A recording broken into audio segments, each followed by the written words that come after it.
Happy Monday, Prime Sports World. Welcome back into another edition of the show. I'm, of course, your host, David On Point. My co-host, Mr. TJ Hopkins, and from the Daily Blitz Stop blog, Mr. Christian Simpson. And on today's show, we're going to be breaking down that divisional round that happened between Saturday and Sunday as the stage is now set for the conference championship game. We'll break that down tomorrow. Please like, share, and subscribe on the podcast as we go live basically every single day on YouTube, Facebook, Twitch, and Twitter. And you do happen to miss us live, I will share the link. You can watch our streaming shows later on Amazon Music, Spotify. I'll get it down eventually, but I'll share that link so you guys can check that out. Please check that stuff out later. But welcome into the show, gentlemen. Biker Taker was just on TV, and I love Biker Taker. I don't know if you guys know who Biker Taker is. Biker Taker is awesome. That's why we had a delay here when I was watching wrestling a little bit there. Welcome into the show, gentlemen. What's up? Hey, Right. Biker Taker was on TV. No one else is excited? No. No.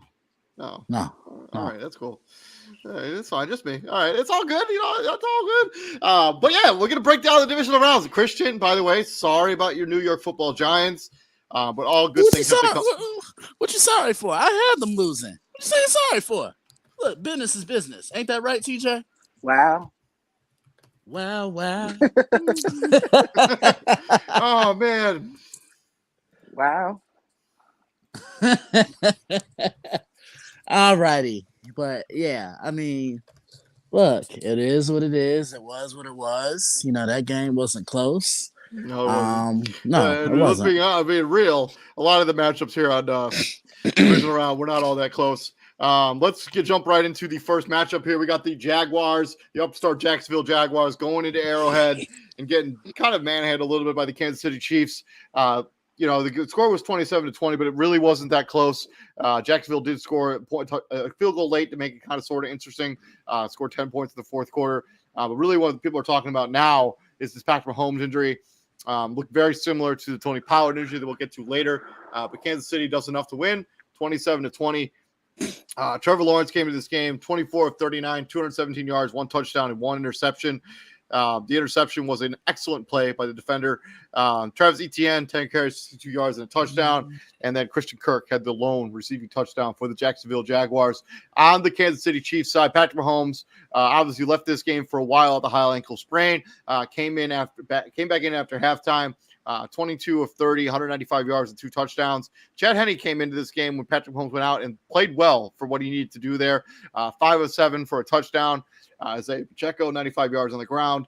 And Travis Kelce had 2 touchdowns this game. MVS had 1. The whole dynamic of this game changed when Patrick Mahomes hurt his ankle. And look, you guys have been watching him for as long as I've been watching him. And what's a big part of his game? The ability to be mobile and extend plays. He likes to use his feet. And you could tell he was definitely hobbled. He was limited, but I like how the Chiefs adjusted. They kept him in the pocket, had him get rid of the ball quickly, and they established Isaiah Pacheco a little bit more. He brings a little bit more of that physical element of the offense that they've been missing in quite some time. He's downhill. He doesn't mind getting those lowering his shoulder and getting his uniform dirty. And for the life of me, Travis Kelce's getting the ball. Can we double him? especially in a red zone, because that's when you know he's getting the ball. Can we double him? Look, I'm a former defensive player, and that just made me mad. 10 catches in the first half, man. That's just that's the what you call it. That's the you know who I'm going to, and you can't stop it. That's exactly what that was for the Kansas City Chiefs and the Jags. They could have went across the way to the Jags, handed them the playbook, and be like, "So this is what everybody's running. This is what everybody's running. You already know who I'm throwing to. There's nothing you can do about it." Real talk, Chad. One second, TJ. So we got a guest host here from SOT Productions. This is not anybody that I'm familiar with here in the lobby, so I'm going to add this person to the show. Hey, man, welcome to the show. This is Prime Sports World. You want to introduce yourself a little bit? Sure. I'm SOTP Legends, but you can call me Andrew Hune from San Diego, California. Okay, yeah, Nice we're to doing meet an NFL show. You familiar? You watch a lot of the National Football League? Yeah, I do. Okay, so yeah, we're breaking down the Chiefs Jaguars game right now. You have any insight on that? What we saw on Sunday I saw or what I Saturday? saw. Sorry. Mahomes just playing what he does, and he sprained his ankle, and I know what happened. All right. Okay. All right. Well, back to CJ. Sorry, go ahead. No, it was just the Chiefs being the better team, right? Like the more experienced team. Like I think Andy Reid got his 20th? No, Andy Yeah, Reid got some. it was his 20th. It was his 20th playoff win. Yeah, he got his 20th playoff win this past week. So yeah, that's what it is. Like the Jags, nice season. Something to build off on, like something to build up on, and hopefully you just keep the ball rolling. Yeah, and I think the Patrick Mahomes injury. So hopefully, it's a high ankle sprain. Been identified a high ankle sprain. I'm hoping that he'll be able to suit up. For this game against the Cincinnati Bengals, a game that we'll also get to here in a little bit. But I think Patrick Mahomes is a tough player. I think you'll find a way to play through it. But yeah, at Christian's point, Travis Kelce is going to be the focal point of this offense. You 14 catches for 98 yards and 2 touchdowns, just not getting it done. He's got to be on the game plan. He's got to be. Yeah, he has to, because especially in the red zone, that's where he's getting the ball. You see what I'm saying? Like, man, I'm doubling him. I'm cool with Kadarius Toney or MVS or some of these literally anybody else. Right? Anybody. So, I know the Chiefs always win, but this year the Chiefs should beat the Bengals and oust Joe Burrow from Super Bowl 57. And I think we do that tomorrow on tomorrow's show. But thanks for your insight, man. I'm actually gonna drop Wait you from one the show. thing. I want to show you something. Okay. This. Mm-hmm. Listen to this one. That's something. The hell, someone farting? No, thank you. Thank you very much, man. Have a good night. Okay. I'll think about it. Okay. Man, David, me and you got to talk after the show. I didn't know where he came from. All right? Nah, me and you got to talk. Nah, we got to talk after the show. Moving on. Let's move it on to the next game. Let's move on to Saturday, the other game. Unfortunately for the New York Football Giants, they go into Lincoln Financial Field. They get beat down by the Philadelphia Eagles, 38-7. Daniel Jones came back down to earth a little bit here, 15 of 27, 135 yards in a pick. Saquon Barkley, 9 carries, 61 yards. Ricky James, 7 for 51. On the Philadelphia side of this, 60 for 24, 154 yards and 2 touchdowns. Kenneth Gainwell, Boston Scott, and Jalen Hurts all had rushing touchdowns. Devontae Smith and Dallas Goedert had receiving touchdowns on the game for the Philadelphia Eagles as they thoroughly beat down the Giants from kickoff to kickoff. Yeah, they did. And I think this was one of the Eagles' best performances as of late, because let's be real, down the stretch, they didn't look all that great. Wait, what you looking for, David? That dude? No, my cat's kind of doing something weird. I'll just, Oh, okay. Yeah. Okay. Just checking. I love how the Eagles were able to run the football. I mean, that offensive line just wore down the Giants' defensive front. Kayvon Thibodeau was a non-factor. Jalen Hurts looked sharp, and he didn't really have to do too much. He just kind of had to control things because the Eagles were able to get that running game going. And defensively, they were just all over the field. This is an electric Philly defense that can get from sideline to sideline. They can make stops. They can get home. They can create turnovers. Just an all-around great performance, if you ask me. Yeah, I think the Giants finally ran into a team that's built on offense and defense. I think they got a little bit lucky with the Vikings and the lack of their defense side of the football. This Eagles team is built on both sides of the ball, and they're built in the trenches with great offensive line and great defensive line. And they basically stopped the run. They limited the running game. They basically had to abandon it early, and they basically was like, Daniel Jones, if you're going to try to beat us, go for it, and he just couldn't. Yeah, basically. Yeah, I mean, yeah, you said it. Like the way the Eagles are built, especially from their offense, especially from their line play up front. Dexter Lawrence had a field day against the Vikings offensive line, right? Had a Mm-hmm. field day.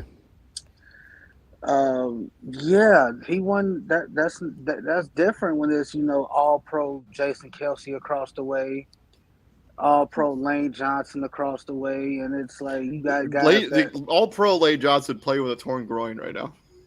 and I think and Jason Kelsey's playing with an abdominal strain, Yeah. and neither dude gave up a sack. Neither dude got beat. Neither dude gave up a pressure. That's the difference.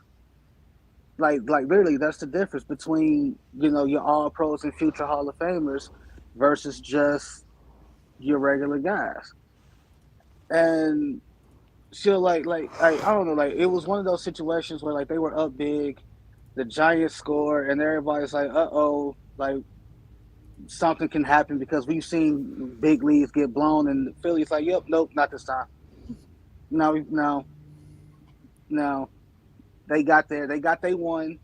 They probably mad they gave up that one. Yeah. Yeah, they gave up that one touchdown in the third quarter. Coming A out of the half, rushing right? touchdown from Matthew Breida. Right, coming out of the half, and it's just like, all right, they got they one. Let's nip this in the bud and go drive home safely. Beat. So Yeah, that was pretty actually much. the second possession out of the half. They went 3-and-out on their first one. The Eagles then went 3-and-out, and then the Giants had a 10-play, 88-yard touchdown, capped off by a Matthew Breida 8-yard run, and then they did not score again for the remainder of the game or before that. And obviously, and we'll get to this with the off-season talks. Like obviously, like that's the first question that people ask about the Giants, and they're talking about the Giants, like the future, Daniel Jones. What do you do with that? And rightly so. Like everybody's saying, like we'll address that when that time comes. But right now, it's just Brian Daboll is. I don't know if he's the lead candidate for Coach of the Year, but He's certainly in the conversation for Coach of the Year. Definitely in the conversation. And what they go 8? No, what was their record? The Giants went 9-6-1. Yeah. 9-6-1. 9-7-1. Sorry, 9-7-1. 9-7-1 off of a season where like no one expected that to happen. No one had the Giants going to the playoffs, let alone going to the playoffs and winning a game. No one saw that. No one had that coming. I for sure didn't have the Giants making the playoffs, but once the Giants got in the playoffs, all bets were off with the Giants. Well, yeah, you thought they was winning it all, so. Well, yeah. they did win a playoff game, and whenever the Giants are the underdogs in a playoff game, they usually win. Oh, so it's your fault they lost again. It is my fault. Again. Me. All right. So it's two things I got to talk to you about after the show. Okay. Fair enough. But yeah, good week for the Philadelphia Eagles.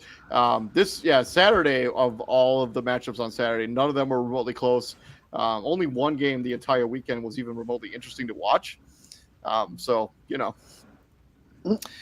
Moving on from that game, moving into Saturday. The first game on Saturday was between the Cincinnati Bengals and the Buffalo Bills in a blizzard there in Orchard Park. Cincinnati Bengals win this game fairly easily, 27-10. They scored on the opening drive, never looked back. Buffalo never was able to get in the rhythm on offense or defense for that matter, and really couldn't stop anything Cincinnati was trying to do with the football. Joe Burrow, 23 of 36, 242, 2 touchdowns. Joe Mixon punched one another guy, also had 100 yards rushing. Jamar Chase and Hayden Hurst both had receiving touchdowns in this game. And I still think Jamar Chase also had a second receiving touchdown, but they probably called that right. And then on the Buffalo side of this, just an overall pretty poor performance by everybody involved. Josh Allen, 25 of 42, 265 and a pick. He did punch one in on the ground, but at that point, the game was, it was 17-7 at that point. Dawson Knox, leading receiver for the Buffalo Bills, as Buffalo really never got into this game, 27-10 as they fall. TJ, you want to go first? Yeah, maybe emotions were a little too high for him. I don't know. DeMar Hamlin was in the building, and like you could tell he was trying to use him to like wake up the crowd because Cincinnati's threatening to score, and there's a dead ball situation. And during that dead ball situation, they show that DeMar Hamlin's there, just to energize and wake up the crowd a little bit. But it didn't matter. Cincinnati still scored. I don't want to give all this credit and all this power to Joe Burrow. Yes, he played phenomenal, but I'm gonna tip my hat and give my flowers to the three backup offensive linemen that were thrown into the starting lineup because that was like they made that a big deal. Like Cincinnati's going into this game down three starters, and they thought that could have been a hindrance to the Bengals, but you already know how it is. Like they want to give the quarterbacks all the love and literally none of the blame. But so I'm going to give those offensive linemen their flowers because they were thrown into a tough situation and they played their asses off. One of those guys, me and One Davis, sack for the one entire sack. game. One of those guys like me and David know, and Izzy probably know pretty well. Max Sharpen, former NIU Husky, he was a second round pick by the Texans. He ends up in Cincinnati. Dude played his ass off, but they want to give all the love and credit to Joe Burrow, like he did, like these three backup offensive linemen didn't hold their own. And it's not like the Bills have Jags across the way. Like those aren't just regular guys. Like Ed Oliver is a monster, and I barely heard his name yesterday. Yeah, I think like the tank finally ran out on the Buffalo Bills. Like they were like mounting out injuries for majority of the season, and they relied on Josh Allen to literally do everything for them on offense. I think there's just the gas ran out. Like when he's the leading rusher, and you hire Josh Allen. If Josh Allen doesn't play well, Buffalo loses games. He would have required to do everything for this team, and I just think sorry to cut you off, but before Christian and Izzy get in, I just gotta say hey, we can stop all this Josh Allen, Cam Newton talks. Like we can kill that comparison right now. Like we can kill all that. Like Cam Newton took Greg Olsen, what was left of Greg Olsen, Ted Ginn, who was never really a reliable receiver, and a bunch of other misfit toys to the Super Bowl, and he won an MVP. We can kill all the Josh Allen is Cam Newton 2.0 talks. That's dead. We can dead that in the water right now. Knock it off. Y'all gonna stop disrespecting my man's Cam. All right, y'all go ahead. Hey, man, we always gotta talk about Cam Newton, man. We get one Cam Newton reference from TJ on here. And Buffalo, they never really recovered from the disrespecting my Von Miller man's Cam. injury as well. So, I mean, go ahead, Christian. Yeah, And they missed him yesterday. yeah, and that's what I was about to elaborate on. You really saw that presence of Von Miller really being missed. But man, give Cincinnati all the credit because this was their most complete game of the year to go on the road and do it. And they finally got the running game going. They got Joe Mixon involved. He was getting his touches, and the more they fed him, it seemed like the stronger he was getting. That offensive line was great.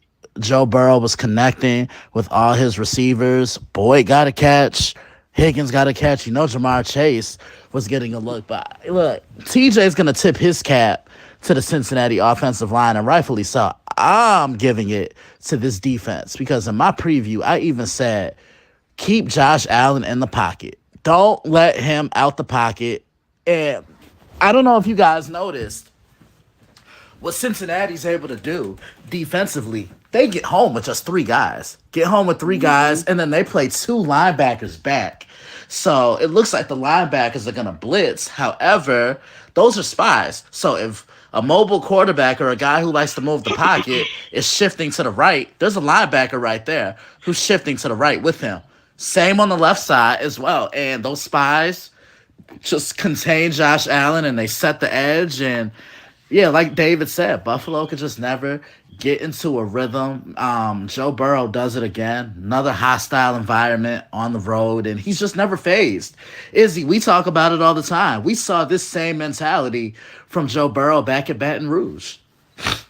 Man, yeah, Joe Burrow's a gamer, man. And one thing I want to say about the Bills, man, and we can go back to earlier in the season when Von Miller went out.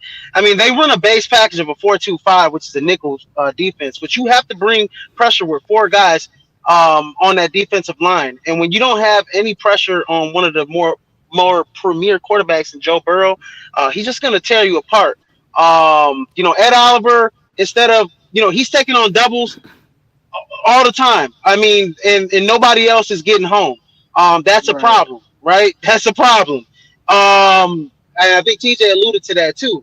Also, I mean, we've been talking about it the last 2-3 years. I mean, I know that they went down a little bit, but what did Cincinnati do? I mean, Cincinnati had the 100-yard rusher. Where was the Bills' 100-yard rusher at home? Yeah, right? and they need a running game. They need a running game. Ain't no going away from that. You have to run the football in the playoffs. Yeah, and Izzy, look at this. I also think they need to also work on establishing a little bit more of this offensive line. I mean, it's just, they could never really get this running game going for any part of the season. No, they couldn't. Never. And someone asked me earlier, what's one thing Buffalo needs to work on and worry about come the offseason? I said they need a running game. Like, they need a running game. And then the guy that asked me was like, dude, you're still stuck in the 90s. I'm like, how you going to ask me? And I answered the damn question. Like how you going to ask me? But you went out and got James Cook. You went out and got James Cook, Christian, and you ran him 5 times. I mean, he got the ball 5 times. Devin Singletary 6 times for 4 pop. I mean, between those guys, 11 carries between your 2 running backs. Now, I get it. You were down most of the game, but, I mean, godly, buddy. 17-7 at half. I mean, 17-10 after that field goal, that Tyler Bass field goal. You can't stop a fly. They go on a long drive where Joe Mixon gets that touchdown. I mean, they ran out basically most of the third quarter. And I mean, basically, and they got hurt bad by that opening drive that went 14 plays, 65 yards in 7 minutes, and you don't score a touchdown on that drive. That's basically. Oh yeah, no, absolutely. And honestly, man, Cincinnati is just a more physical team. I mean, they were physical with Stephon Diggs. Yep. They were physical with Gabriel Davis. Yep. They were physical with those guys, and they punched them in the mouth, man, and they were ready. And I saw it. I mean, I don't want to bring up week 17, but, before the DeMar Hamlin situation, we saw Cincinnati doing this. We saw them doing this. And the game got cut short, and we saw them doing this, and they just kept doing it into this playoff matchup. I mean, they score on their opening drive in that game on week 15 or 16, whatever week it was. 17. And we saw them go down the field and score a touchdown on their opening drive. And the thing about and Stephon Diggs was clearly rattled in this game. Was really like on the sidelines. So we'll see what ends up happening with that situation. But he had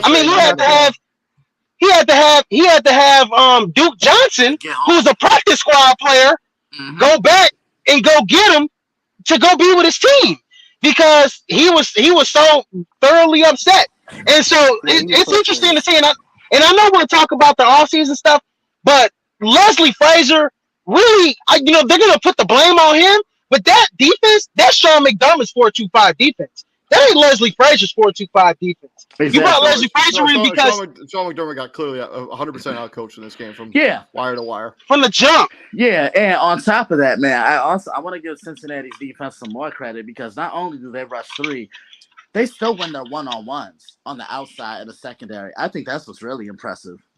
And I mean, Eli Apples really had bounced back from what was a really poor season last year. Look, and Cam Taylor-Britt, the rookie they drafted, he's been awesome this season. He's the one who had the pick. Look, he has been awesome. Look, Eli Apple is still Apple Strudel to be. Next game. Ah! Moving on to the next game. Do it again. Do it again, as UJ always like to talk about.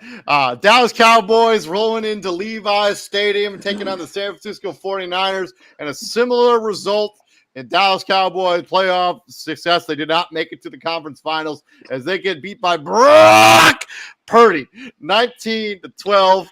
Dak Prescott, 23 of 37, 206, 1 touchdown, and 2 interceptions. Our best wishes out to Tony Pollard as he broke his femur, I believe, or tibia, one of those bones in your leg, as a result of that play. Gosh.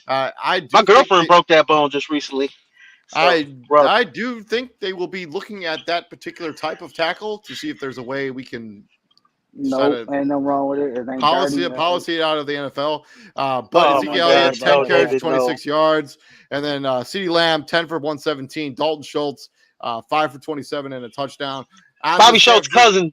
Bobby Schultz is called Dalton Schultz. And then Brock Purdy continues to be a wonder here. 19-29 for 214 yards. Chris McCaffrey had the lone touchdown on offense for the San Francisco 49ers. And George Kittle, on top of that bobbling catch that he eventually caught.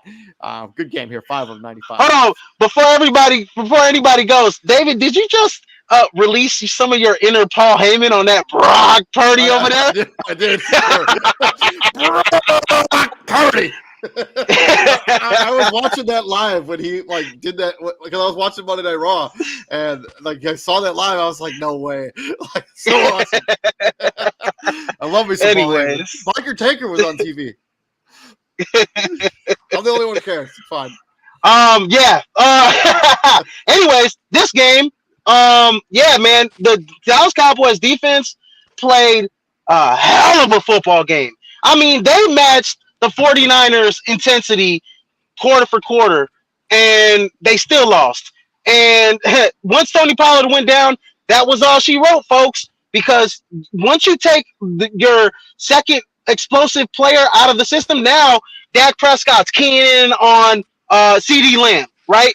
And we saw the pick that Shavarius Ward got on him. Then you had another pick with the tip, right? So he's keying in on CD, even though CD had a great game. They lacked the explosive plays in the running game to put them down there. And I don't even know what the hell Dalton Schultz was doing on the last 2 plays. That was those are blunders. And I don't know what the hell that play was that Kellen Moore was trying to run with Ezekiel Elliott. Nice way to look. First of all, feed him to the wolves. nice way to have a good visual. That's a visual for Cowboys fans to see Zeke on his last play, probably as a Cowboy, getting blown the hell up. Okay. Yeah, great job there. And then Bobby Schultz's cousin Dalton Schultz was just checked out on the last 2 plays. I don't even know what he was doing. He just straight up does not get his feet down on that toe tap. He just whatever. He just doesn't care. And then I don't know what was happening there. No, but no, honestly and seriously, they lacked the explosive plays, and Kellen Moore didn't make the adjustments. Michael Gallup had 2 catches. T.Y. Hilton had a catch. Dalton Schultz had the touchdown, but he was really a non-factor in this game.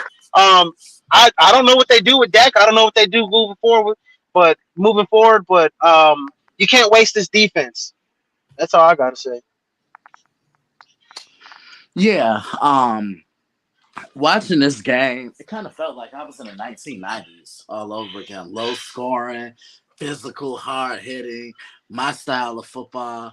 But again, the reason why I picked the 49ers to win this game is because can Dak put together back-to-back games like he did last week? And he showed you that he can't, albeit this is the number 1 ranked defense he was going against. I mean, to me, these were the 2 best defenses in the league this year in the National Football League. And Dallas's defense, they were absolutely incredible. Did y'all see how Micah Parsons just one-handed and threw he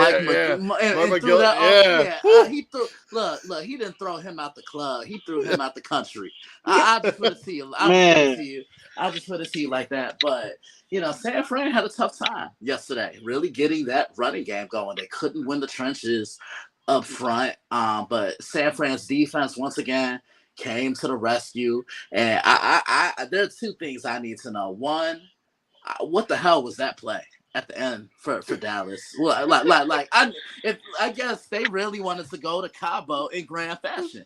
That's terrible. And 2, Cowboy fans are all saying they got cheated. Look, I need to holler at Stephen A on Twitter and get that Cowboys Tears mug that he had because I need that. Like I really How did they get cheated? Thank you. I think Kellen Moore should have went back to his Boise State days. Mm-hmm. When they Statue of went Liberty. against Oklahoma, Statue of Liberty and the hook and ladder, baby. That's what you should have did the last couple plays. Okay, what's wrong with you, man? Instead of feeding Ezekiel Elliott to the top-rated defense, you just let him get destroyed. Like I don't understand what that play was. TJ, Y'all done? Oh, we done. Go ahead. We ready for you to tear them apart. Okay. Yeah. This is the curse of Jimmy Johnson, alive and well. That's what it is. It's the curse of Jimmy Johnson. It epitomizes everything that Stephen A. Smith always rants and raves about with the Cowboys. The whole what can go wrong Will go wrong. Well, like, bro, you sat there and with a straight face, called a play where Zeke Elliott lined up at center and snapped the ball. Bam. Like, you thought that was a good idea. Like, you thought that was a good idea. Of all the plays to draw up, but like, hey, we need a miracle. That's the one. Out of all the weed teas we saw so far during the playoffs, all the East St. Louis plays we done saw, like all the hook and ladders that we saw, all the trick plays in the world, you come up with Zeke at center, snapping the ball, and then having to block somebody. I think that was Fred Warner that blew him up. Like, where I just want to know what I just want to know what the end result of that play is when they run it in practice. Yeah, like man? Like he's an eligible receiver. Like he can't even catch the football. Because like like in practice is different because in practice they don't hit people no more. So maybe they thought, maybe they thought that if we line up in this formation with 21 snapping the ball and not next to or behind Dak, that, maybe the 49ers would be caught off guard, take a play off, some stupid like that, but it's not just like it's real easy to point the finger at Dak and say he didn't play well. I literally saw a play where Michael Gallup half-assed a route. I think that's the play that what's his name got the pick. Travarius Ward got a pick.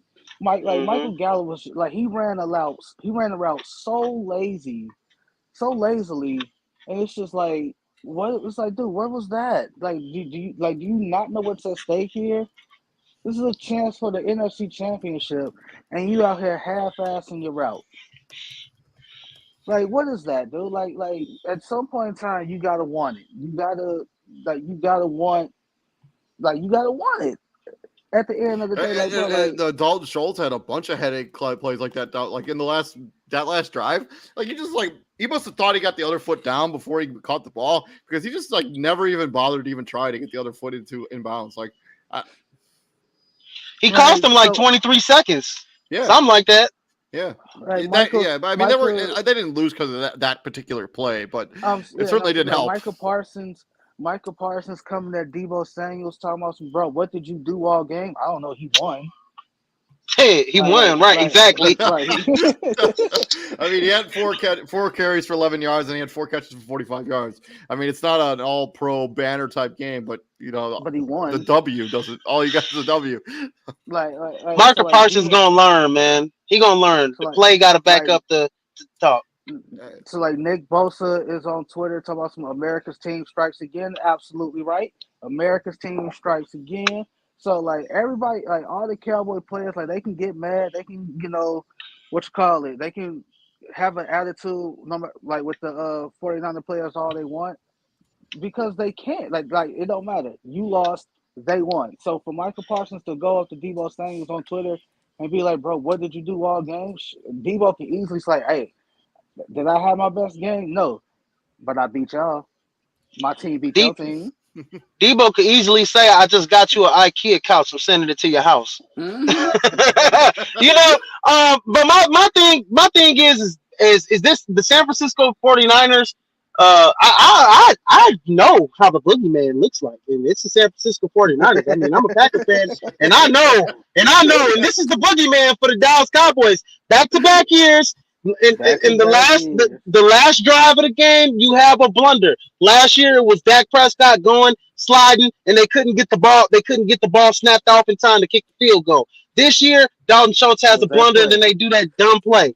So it's the boogeyman. The San Francisco 49ers, this team in particular, has is creating nightmares for the Dallas Cowboys in the playoffs. So Yeah, the San Francisco 49ers team is probably the best team in the NFL right now. I just think that they're from top to bottom. Brock Purdy has definitely shown a lot of people wrong. Like, you doubt him, this is what happens. And you know what, guys? You know who this 49ers team kind of reminds me of? You know, the other show I contribute for, the Nerd Zone. One of the hosts of the show said this kind of reminds him of the 01 Patriots. I'm going to do you one a little more. I know they didn't win it all that year, but I see a little similarities between them and the 04 Pittsburgh Steelers. Rookie quarterback, not losing a game. Rookie quarterback then, not losing a game. Strong running game then. Strong running game now. Serviceable weapons on the Out of perimeter this offensively. world defense. Out of this world defense, like TJ said. And, you know, both rookie quarterbacks have set the tone. I see more of the 04 Pittsburgh they both Steelers. have a safety with long Yeah. hair out of USC. Who's- we yeah. nah. See, 04, yeah, 01 Patriots, no, because that 01 Patriots team, I mean, they don't have nearly the amount of weapons that the San Francisco 49ers have on offense. Yeah, that's why- Defensively, I could say, like, defensively, yeah, but offensively, I mean, it was Brady, it was Ty Law, Deion Branch. yeah. Oh man, it wasn't nobody on that Branch team. win the Finals Super Bowl MVP that year? He won it when they beat Philly, when Brady won his third. I can't even remember. They had a couple running backs. I can't even remember who their running backs' names were. That's how, like, you know, that team was not. Was it the law firm? Nah. No, it was not. It was not the law firm. It was not the law firm. No, it was not that. It was not him. Kevin Falk? It might have been Kevin Falk. I think was it Kevin Falk? It might have been Kevin Falk. Might have been Kevin Falk. Lawrence Maroney. Nah, it wasn't him. You know Nah, what? Maroney was like 05, 06. Hold I on, think. hold on. Nah, I'm looking it up. Because this is gonna bother me. It's gonna bother you, but anyways, that offense was not as talented as San Francisco 49ers, but I do remember that 04 Pittsburgh Steelers team. Man, Kevin Falk was on- I straight Kevin up Falk never was would have on that gotten this. Antoine Smith was their starting. Antoine Smith, yeah, see, yeah, I remember him. I mean, come on, man. Him and Christopher McCaffrey. Kevin Falk was on the team though. Yeah, he was. Okay. Yeah. But this San Francisco 49ers team, man, they bring it in that defense, I mean, it's just like how the Ravens were back. You know, like, I'm not going to compare them to the old 2000 Ravens, but like, I was looking at like the Ravens. All they needed was one catch from Shannon Sharp, right? In those playoffs, they had one catch every game, a touchdown from Shannon Sharp, and that's all they needed. That's kind of how you feel about the San Francisco 49ers, right? They just need one big play, one touchdown to put them up, and I think the defense kind of got it, got it from there. Not as dominant as that Ravens defense, but still, I mean, they don't need much to take the mantle. It's true.